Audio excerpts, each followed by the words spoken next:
ನಮಸ್ಕಾರ, ನ್ಯೂಸ್ 26ಗೆ ಸ್ವಾಗತ. ಡಿಸೆಂಬರ್ 30ರಂದು ಪಟ್ಟಣದಲ್ಲಿ ಬಾಂಗ್ಲಾದೇಶದ ಹಿಂದೂಗಳ ಮೇಲಿನ ಹಿಂಸಾಚಾರ ಖಂಡಿಸಿ ಬೃಹತ್ ಪ್ರತಿಭಟನೆಯನ್ನ ನಡೆಸಲಾಯಿತು. ಬಾಂಗ್ಲಾದೇಶದಲ್ಲಿ ಹಿಂದೂಗಳ ಮೇಲೆ ನಡೆಯುತ್ತಿರುವ ಹಿಂಸಾಚಾರ ಖಂಡಿಸಿ ತಾಳಿಕೋಟೆ ಪಟ್ಟಣದಲ್ಲಿ ಡಿಸೆಂಬರ್ 30ರಂದು ಹಿಂದೂ ಸಂಘಟನೆಗಳ ನೇತೃತ್ವದಲ್ಲಿ ಪಟ್ಟಣದ ಎಲ್ಲಾ ನಾಗರಿಕರ ಸಹಕಾರದೊಂದಿಗೆ ಬೃಹತ್ ಶಾಂತಿಯುತ ಪ್ರತಿಭಟನೆ ನಡೆಸಲಾಗುವುದು ಅಂತ ಬಿಜೆಪಿ ಜಿಲ್ಲಾ ಮಾಜಿ ಅಧ್ಯಕ್ಷ ಆರ್.ಎಸ್. ಪಾಟೀಲ್ ಕೋಚಬಾಳ ತಿಳಿಸಿದರು. ರವಿವಾರ ಪಟ್ಟಣದ ವಿಠಲ್ ಮಂದಿರದಲ್ಲಿ ಪತ್ರಿಕಾಗೋಷ್ಠಿಯಲ್ಲಿ ಮಾತನಾಡಿದ ಅವರು, ಬಾಂಗ್ಲಾದೇಶದಲ್ಲಿ ಹಿಂದೂ ಯುವಕ ದೀಪ್ ಚಂದ್ರಹಾಸ್ ಅವರನ್ನ ಕಾರ್ಖಾನೆ ಆವರಣದಲ್ಲಿ ಮರಕ್ಕೆ ಕಟ್ಟಿ ಬೆಂಕಿ ಹಚ್ಚಿ ಕೊಲೆ ಮಾಡಲಾಗಿದೆ.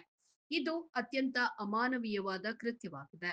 ಬಾಂಗ್ಲಾದೇಶದಲ್ಲಿ ಹಿಂದೂ ಸಮಾಜವನ್ನ ಗುರಿಯಾಗಿರಿಸಿ ಅವರ ಮೇಲೆ ಹಲ್ಲೆ ಮತ್ತು ದೇವಸ್ಥಾನಗಳನ್ನ ಧ್ವಂಸಗೊಳಿಸಲಾಗ್ತಿದೆ. ಇದನ್ನು ಖಂಡಿಸಿ ಡಿಸೆಂಬರ್ 30ರಂದು ಬೆಳಗ್ಗೆ 10:30 ಗಂಟೆಗೆ ಪಟ್ಟಣದ ಅಂಬೇಡ್ಕರ್ ಸರ್ಕಲ್ ನಲ್ಲಿರುವ ಡಾಕ್ಟರ್ ಅಂಬೇಡ್ಕರ್ ಅವರ ಮೂರ್ತಿಗೆ ಪೂಜೆಯನ್ನ ಸಲ್ಲಿಸಿ ಪ್ರತಿಭಟನೆ ನಡೆಸಲಾಗುವುದು ಅಂತ ತಿಳಿಸಿದರು. ಪತ್ರಿಕಾಗೋಷ್ಠಿಯಲ್ಲಿ ಹಿಂದೂ ಸಮಾಜದ ಮುಖಂಡರಾದ ಸುರೇಶ್ ಹಜೇರಿ, ಮಾನಸಿಂಗ್ ಕೋಕಟನೂರ, ರಾಘವೇಂದ್ರ ಚೌಹಾಣ್, ಪ್ರಕಾಶ್ ಹಜೇರಿ, ರಾಮು ಜಗತಾಪ, ಚನ್ನಬಸು ದೇಸಾಯಿ, ಮುದಕಪ್ಪ ಬಡಿಗೇರ, ಕಳಕೂಸ ರಂಗೇರೇಜ, ಈಶ್ವರ್ ಹೂಗಾರ, ರಘುಮಾನೆ, ರಾಜು ಅಲ್ಲಾಪುರ, ಬಂಡು ದಾಯಪುಲೆ, ಸುಭಾಷ್ ಮಹೀಂದ್ರಕರ್, ಶಿವಾಜಿ ಸೇವಳಕರ್, ರವಿ ಕಟ್ಟಿಮನಿ, ರಾಮಣ್ಣ ಕಟ್ಟಿಮನಿ ಮತ್ತಿತರರು ಉಪಸ್ಥಿತರಿದ್ದರು. ವರದಿ ರಮೇಶ್ ದಲ್ಲಾಲಿ, ನ್ಯೂಸ್ 26 ಕನ್ನಡ, ವಿಜಯಪುರ.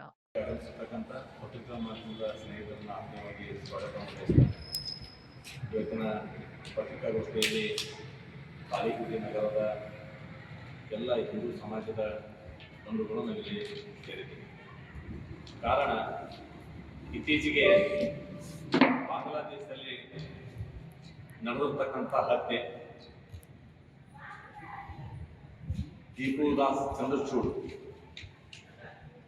ಆತನನ್ನ ಹಿಡಿದು ಮನಸ್ಸು ಇಚ್ಛೆ ಥಳಿಸಿ ಗಿಡಕ್ಕೆ ನೇಣು ಹಾಕಿ ಬೆಂಕಿ ಹಚ್ಚಿ ಸುಟ್ಟಿರ್ತಕ್ಕಂಥ ಹೇಯ ಕೃತ್ಯ ಇಡೀ ಜಗತ್ತಿನ ಮಾನವ ಸಮಾಜ ತಲೆ ತಗ್ಗಿಸುವಂಥ ರೀತಿಯೊಳಗಾಗಿರ್ತಕ್ಕಂಥ ಒಂದು ಪೈಶಾಚಿಕ ಕೃತ್ಯ. ಇದಾದ ನಂತರ ಕೂಡ ಬಾಂಗ್ಲಾದೇಶದಲ್ಲಿ ನಿರಂತರವಾಗಿ ಹಿಂದೂ ಸಮಾಜದ ಮೇಲೆ ಗುರಿಯಾಗಿಸಿ ಅಟ್ಯಾಕ್ ಮಾಡ್ತಕ್ಕಂಥದ್ದು, ಮಂದಿರಗಳನ್ನು ಧ್ವಂಸ ಮಾಡ್ತಕ್ಕಂಥದ್ದು, ಸಾಂಸ್ಕೃತಿಕ ಕಾರ್ಯಕ್ರಮಗಳನ್ನು ಕೂಡ ಗುರಿಯಾಗಿಟ್ಟು ಕಲ್ಲೆಸೆಯುತ್ತಕ್ಕಂಥದ್ದು. ಈ ರೀತಿ ಯಾವ ಹಿಂದೆ ಅಫ್ಘಾನಿಸ್ತಾನದಲ್ಲಿ ತಾಲಿಬಾನ್ದವರು ನಡ್ಕೊಂತಿದ್ರು, ಅದೇ ಮಾದರಿ ಒಳಗೆ ಇವತ್ತು ಬಾಂಗ್ಲಾದೇಶದಲ್ಲಿ ನಾವು ಕಾಣ್ತಾ ಇದ್ದೀವಿ. ಇದನ್ನ ಖಂಡಿಸ್ಲಿಕ್ಕಾಗಿ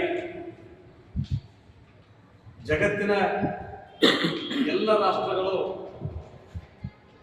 ಗಮನಕ್ಕೆ ಈಗಾಗಲೇ ಬಂದಿದೆ.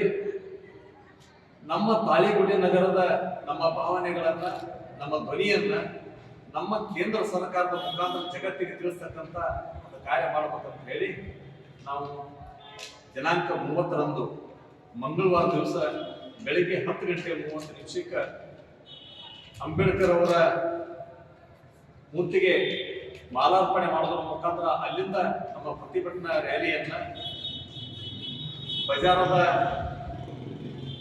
ಮಧ್ಯೆ ಕತ್ರಿ ಬಜಾರ್ ಮುಖಾಂತರ ನಾವು ತಹಶೀಲ್ದಾರ್ ಆಫೀಸಿಗೆ ತಲುಪಿ ಅಲ್ಲಿ ಮನವಿ ಪತ್ರವನ್ನ ಕೊಡಬೇಕು ಅಂತ ಹೇಳಿ ನಾವೆಲ್ಲರೂ ಸಮಾಜದ ಮೊದಲು ಕೂಡ ನಿಶ್ಚಯಿಸಿದ್ವಿ.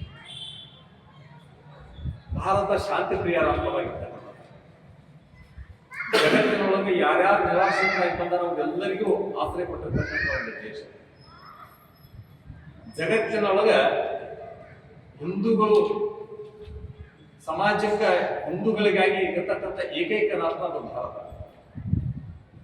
ಭಾರತ ಎಂದೂ ಮಾನವ ಧರ್ಮದ ಮೇಲೆ ಯಾವುದೇ ದೇಶದಲ್ಲಿರಲಿ, ಸಮಾಜದ ಮಧ್ಯೆ ಎಲ್ಲೇ ಇರಲಿ, ಅದನ್ನು ಯಾವತ್ತೂ ಸಮರ್ಥನೆ ಮಾಡ್ಕೊಳ್ತೇ ಇರತಕ್ಕಂಥ ಏಕೈಕ ಸಮಾಜ ನಾವು ಹಿಂದೂ ಸಮಾಜ.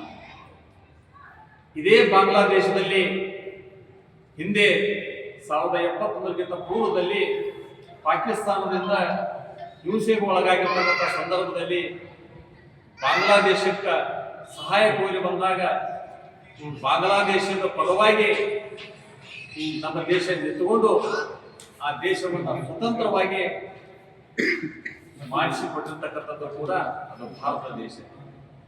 ಇವತ್ತು ಕನಿಷ್ಠ ಕೃತಜ್ಞತೆ ಕೂಡ ಆ ದೇಶದ ಬಂಧುಗಳಿಗೆ ಇಲ್ಲ ಅಂತಕ್ಕಂಥದ್ದು ಅತ್ಯಂತ ಶೋಚನೀಯ. ಅವ್ರು ಯೋಚನೆ ಮಾಡಬೇಕಾಗಿತ್ತು, ನಾವು ಕಷ್ಟ ಕಾಲದಾಗಿದ್ದಂಥ ಸಂದರ್ಭದಲ್ಲಿ ಭಾರತ ಯಾವ ರೀತಿ ನಮಗೆ ಸಹಾಯ ಮಾಡಿತು ಅಂತ ಹೇಳಿ. ನಮ್ಮ ದೇಶದ ಅನೇಕ ಜನ ನಮ್ಮ ಸೈನ್ಯದಲ್ಲಿ ಇರ್ತಕ್ಕಂಥ ನಮ್ಮ ಬಂಧುಗಳನ್ನು ನಾವು ಕಳ್ಕೊಂಡ್ವಿ. ನಮ್ಮ ದೇಶದ ಪ್ರತಿಯೊಬ್ಬರು ಜನ ಕೊಟ್ಟಿರ್ತಕ್ಕಂಥ ತೆರಿಗೆ ಹಣವನ್ನು ಕೂಡ ನಾವು ಬಾಂಗ್ಲಾದೇಶಕ್ಕೆ ವಹಿಸ್ತೀವಿ.